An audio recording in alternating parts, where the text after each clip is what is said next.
Cikal Kosem mending mana, lunasin utang dulu atau investasi dulu? Yuk kita bahas jawabannya di video ini.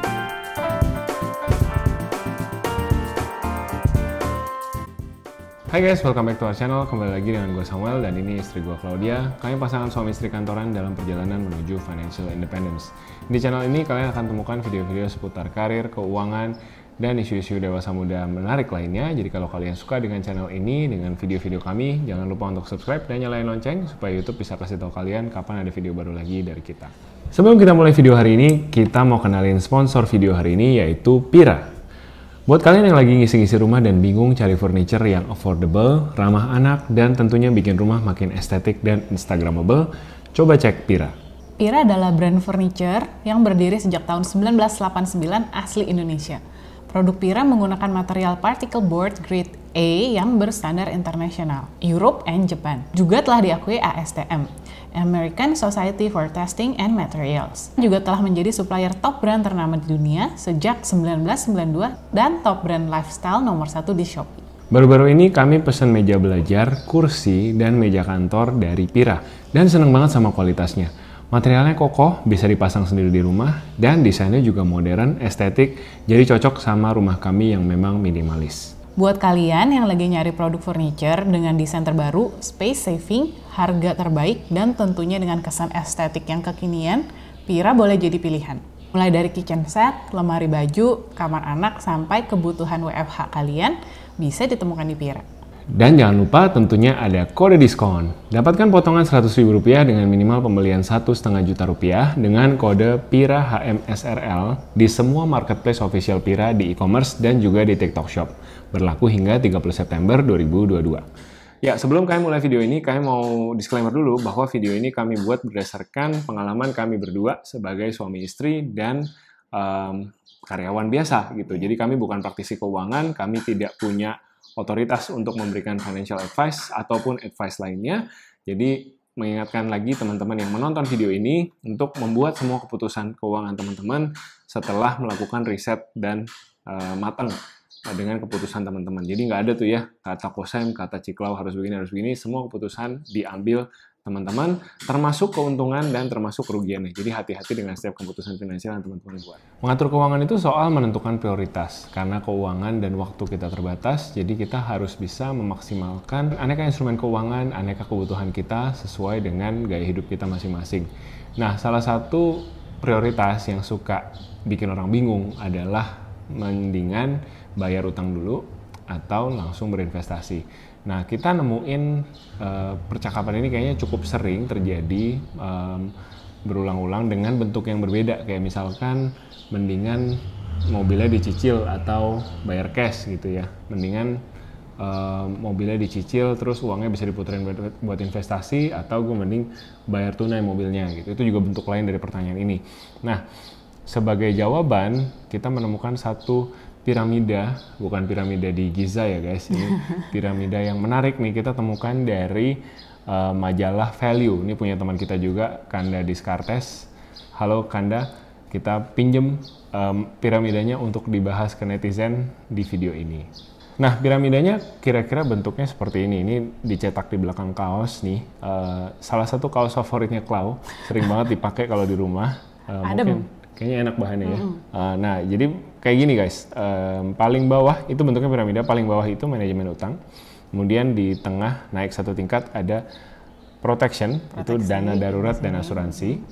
Lalu di atasnya lagi baru ada investasi, sesuaikan dengan goals dan rencanamu. Dan ada di paling atas itu apresiasi, beri reward atas achievement.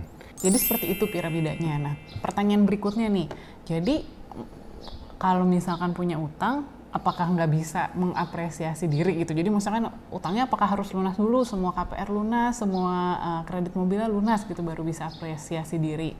Nah, tentunya tidak ya. Kan tadi paling bawah itu manajemen utang. Utang itu nggak berarti harus langsung dilunasi gitu ya. Idealnya sih seperti itu. Idealnya kita langsung lunasin utang kalau bisa. Apalagi kalau misalkan itu utang konsumtif ya. Yang untuk kebutuhan jangka pendek, terus yang bunganya tinggi. Nah itu sebaiknya dilunasi secepat mungkin. Tetapi utang kartu kredit dibayar ya, itu jangan dibiarin berbunga. Nah, tapi ada misalkan seperti KPR atau kredit kepemilikan mobil yang untuk memang aset jangka panjang gitu ya. Jadi kan aset jangka panjang, utangnya juga jangka panjang.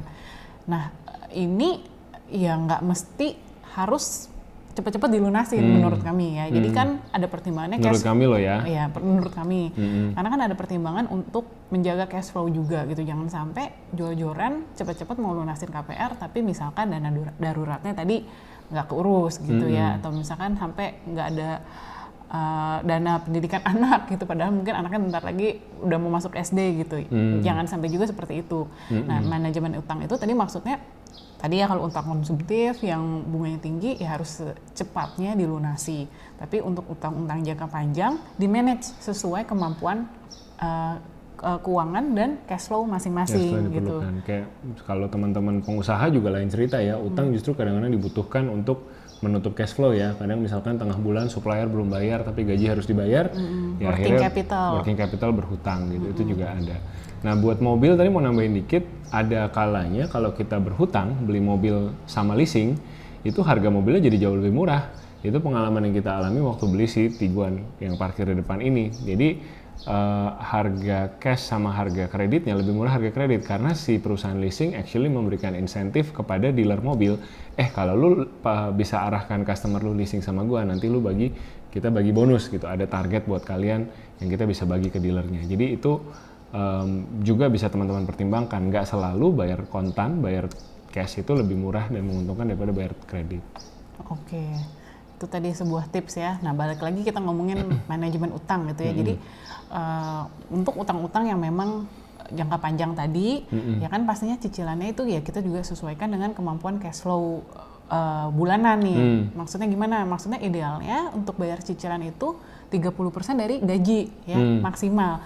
Jadi katakanlah gajinya 5 juta. Jadi 30%-nya itu kurang lebih susah. Jadi misalkan gajinya 10 juta. Jadi kan cicilan ya per bulannya ya maksimal di 3 juta gitu ya. Jangan lebih dari itu.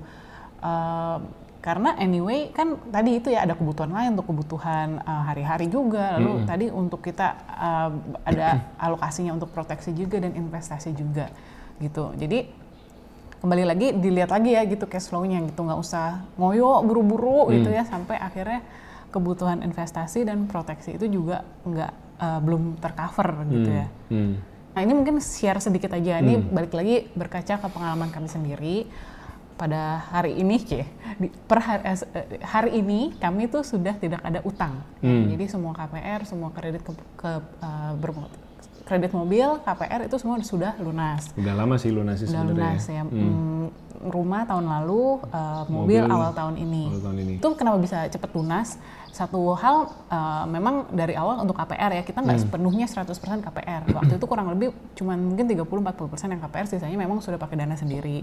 Lalu juga karena saya kerjanya di bank waktu itu, jadi dapat kredit dari bank gitu, jadi bunganya kecil. Nah, tapi habis itu karena saya pindah dari bank ke perusahaan non bank, akhirnya kita juga harus pindahkan kredit yang karyawannya itu ke kredit konvensional. Yang mana tadi kredit karyawan kan murah banget ya, bunganya cuma nggak sampai 5% per tahun. Nah, begitu kita masuk ke kredit konvensional, itu udah lah ya 3 kali lipat, mungkin 14-15% per tahun, dan itu pun floating kan. Kalau suku bunganya naik ya ikutan naik. Jadi kita punya motivasi insentif untuk lebih cepat-cepat lunasin gitu, karena bunganya tinggi banget. Ya, tapi ya balik lagi sih, dan memang kita ada kemampuan sih. Dan memang ada, puji Tuhan ada kemampuan, dan secara proteksi sama investasi itu juga kita nggak mengganggu, yang nggak mengganggu ke arah yang di sana gitu. Ya, jadi balik lagi ke kemampuan teman-teman masing-masing, ke kondisi keuangan masing-masing, dan prioritasnya saat ini apa. Karena balik lagi hidup ya nggak cuma tentang ngatur uang aja, tapi gimana kita bisa nikmati hidup kan. Nah, kalau memang kami posisinya, kami bisa dibilang ya ada keberuntungan di secara karir, kerja keras kami juga untuk menabung membuat kami ada di posisi finansial di mana ya udah kami bisa lunasin gitu pada saat aku mutusin untuk resign dari bank terakhir tersebut gitu. Nah, itu yang mungkin tidak perlu ditiru. Ini sebagai cerita sekedar sharing, mungkin bisa menginspirasi teman-teman untuk ngobrol mungkin sama pasangan di rumah, atau mungkin bisa baca lagi budgeting teman-teman selama ini, tujuan keuangan teman-teman dievaluasi lagi. Oke, nah kurang lebih utangnya udah beres, either udah dilunasin atau udah tahu lah nyicilnya gimana gitu, udah aman, cash flow untuk nyicilnya. Nah next kita ngomongin soal proteksi. Nah proteksi ini contohnya misalkan BPJS atau asuransi swasta ya, asuransi kesehatan swasta. Lalu ada juga yang tidak kalah penting, dana darurat. Nih, dana darurat lagi-lagi kurang lebih 3-6 kali pengeluaran bulanan. Gitu. Tujuannya dana darurat apa sih? Ya udah seperti judulnya aja, untuk kejadian darurat. Contohnya nih kalau di kami waktu itu Justin Bieber mau konser tuh darurat bukan? Bukan ya. Jadi BTS mau konser itu bukan darurat ya teman-teman ya. Maksudnya itu nggak nonton konser pun nggak apa-apa. Ya mungkin ada yang nonton konser bisa kenapa-napa deh, itu mungkin darurat buat orang itu ya, don't judge. Fans sejati gitu ya mungkin ya. Nah kalau waktu itu kasus kami paling berasa dana darurat waktu papa sakit stroke gitu. Jadi memang papa sudah di cover BPJS, tapi sebagian ada yang nggak di cover. Nah itu bayarnya pakai dana darurat. Lalu karena rumah kami dulu itu bentuknya ruko, semua kamar tidur ada di lantai 2, tapi karena papa stroke otomatis harus buat kamar renovasi lantai 1. Renovasi lantai 1 bikin kamar untuk papa, dan selama kamarnya belum jadi, papanya harus kita sewain apartemen waktu itu. Nah, dari mana uangnya? Dari dana darurat. Gitu. Itu contoh kasus kondisi darurat. Penggunaan ya dana darurat. Sekali lagi, apakah BTS konser merupakan kondisi darurat? Mungkin ya, mungkin buat udah yang die hard fans kali ya mungkin ya. Iya. Oke. Ya, jadi itu sih pentingnya kita punya dana darurat tadi. Satu hal lagi yang kita nggak boleh lupa adalah asuransi kesehatan. Asuransi kesehatan atau BPJS ini, kalau teman-teman udah punya BPJS, mungkin mau tambah lagi punya asuransi kesehatan, itu juga boleh banget. Tapi jangan karena kata kosen gitu ya, kembali lagi pikirkan sendiri kondisi teman-teman masing-masing, proteksi seperti apa yang teman-teman butuhkan. Bayar premi asuransi ini seperti uang kecil yang menjaga uang besar. Namanya kita berobat, kalau sakit gitu ya, kalau sampai di opname itu kita nggak tahu biaya pengobatannya bisa sampai berapa, bisa sampai jutaan, puluhan juta, bahkan mungkin miliaran gitu kalau penyakitnya kritis. Jadi pastikan teman-teman juga udah memikirkan proteksi ini. Apakah unit link, apakah murni asuransi kesehatan, kembali lagi ke kebutuhan masing-masing. Silahkan telaah lagi kalian money habitnya seperti apa gitu ya. Apakah akan diuntungkan dengan punya produk yang hasil kawin antara investasi dan asuransi gitu, atau tidak, atau kalian mau pakai yang murni aja. Nah, balik lagi kembali ke kebutuhan teman-teman masing-masing. Sekedar sharing, kalau kami saat ini masing-masing punya produk asuransi kesehatan murni. Jadi aku punya polis, Klau punya polis, dan Hana juga punya polis. Ini di luar dari polis asuransi yang kami miliki dari kantor aku. Saat ini kan yang kantor cuma aku ya, jadi Klau dan Hana di cover di bawah polis yang sama di kantor aku. Kenapa kami sampai nambah polis lagi? To be fair, memang secara benefit ini beda sih dibandingkan dengan company sebelumnya gitu kan. Kan sekarang ada di teknologi company, tadinya ada di perbankan, memang berbeda jauh gitu. Benefit yang didapatkan. Jadi memang kami merasa membutuhkan proteksi tambahan. Buat teman-teman yang ngerasa limit asuransi kantornya selama ini udah cukup, perlu nggak nambah lagi? Ya coba ngobrol sama keluarga di rumah gitu. Ada kok masanya kami berdua hanya bergantung pada asuransi kantor saja, karena memang ya limitnya bagus sekali gitu. Waktu itu Hana bisa lahiran di rumah sakit yang terkenal di Jakarta Selatan, VIP, bisa sampai berapa, 5 hari, 6 hari di rumah sakit, 3 hari. Serasa 5 hari ya Pak? Serasa 5 hari ya, saking nyamannya ya. Terus mungkin selama growing up di tahun pertama itu kan banyak imunisasi, berobat-obat itu semuanya di cover dan pada saat itu kami tidak merasa butuh asuransi kesehatan tambahan karena memang asuransi kantor sudah mumpuni. Jadi polis asuransi juga bukan makin banyak makin baik. Polis asuransi sama seperti ya udah kalian beli kebutuhan aja gitu. Kalian baca polisnya. Nah ini yang tidak banyak dilakukan oleh orang Indonesia, tidak suka baca. Jadi tolonglah baca gitu sebelum teman-teman membeli polis apapun, baca sendiri, jangan dibacain siapapun gitu ya. Baca sendiri, pahami sendiri. Kalau ada yang nggak tahu, kalian tanya. Pastiin agen yang menjelaskan dengan jelas, baru kalian tanda tangan gitu. Ya betul ya, jadi kalau misalkan sama agennya aja udah gak nyaman untuk nanya-nanya, ngobrol-ngobrol, merasa terintimidasi, ya ngapain, udah beli sama dia gitu kan, cari aja agen yang lain gitu. Ya, dan betul banget, harus, itu kata kuncinya ya, sesuai kebutuhan gitu. Seperti kami, asuransi kesehatan itu awalnya ada yang nawarin nih, oh ya worldwide aja gitu kan, pengobatan sampai ke Amerika gitu. Tapi pada kenyataannya kami aja sempat kebeli ya? Hampir, sempat ya? Belum. Oh, belum. Iya, belum. Hampir gitu, hampir kebeli. Nah, iya, jadi kalau misalkan sampai Amerika itu kita mikir lagi, kita ngobrol lagi. Emang kita aja sampai sekarang, sampai hari ini belum pernah menginjakan kaki ke daratan Amerika gitu kan. Apakah iya kita untuk berobat akan Amerika Serikat ya guys? Demi langsung ke Amerika Serikat gitu kan. Terus ya udah, kita ngobrol-ngobrol lagi, rasanya cukup sampai Asia, tapi yang non Hong Kong, Japan, Singapura. Jadi kita mikirnya paling kan Penang gitu kan, atau Bangkok ya. Jauh-jauhnya gitu, yang mana ngapain operasi plastik? Operasi ya, jadi ya, akan disensor itu nanti guys, nanti nggak keluar di filter YouTube ya. Iya. Jadi ya gitu ya, jadi sesuai kebutuhan gitu. Negaranya kami ngerasa kayaknya Bangkok sama jadi negaranya Thailand dan Malaysia kayaknya udah cukup buat kami gitu ya. Maksudnya yang kami juga cukup familiar, udah beberapa kali main ke sana gitu, dan ada dengar kerabat atau ibu mama Sam sendiri yang berobat ke Penang dan cukup memuaskan hasilnya. Jadi menurut kami itu aja cukup gitu. Walaupun kami sebenarnya bisa bayar premi untuk ke Amerika Serikat, tapi ya buat apa? Nggak ada kebutuhannya gitu. Jadi harus dibaca. Terus juga untuk kamar nih, ini kan biasanya kamar juga menentukan kan preminya. Apakah mau kamarnya yang sendiri atau yang berdua nggak apa-apa gitu. Nah itu kembali lagi makanya ke kebutuhan masing-masing. Dan ya budget juga tentunya berperan gitu ya. Jadi disesuaikan dengan budget dan kebutuhan. Betul. Nah, naik satu tingkat, balik lagi ke piramidanya majalah value tadi, piramida keuangan. Di atas proteksi ada investasi. Nah, investasi ini juga di sini tertulis sesuaikan dengan goals dan rencana teman-teman.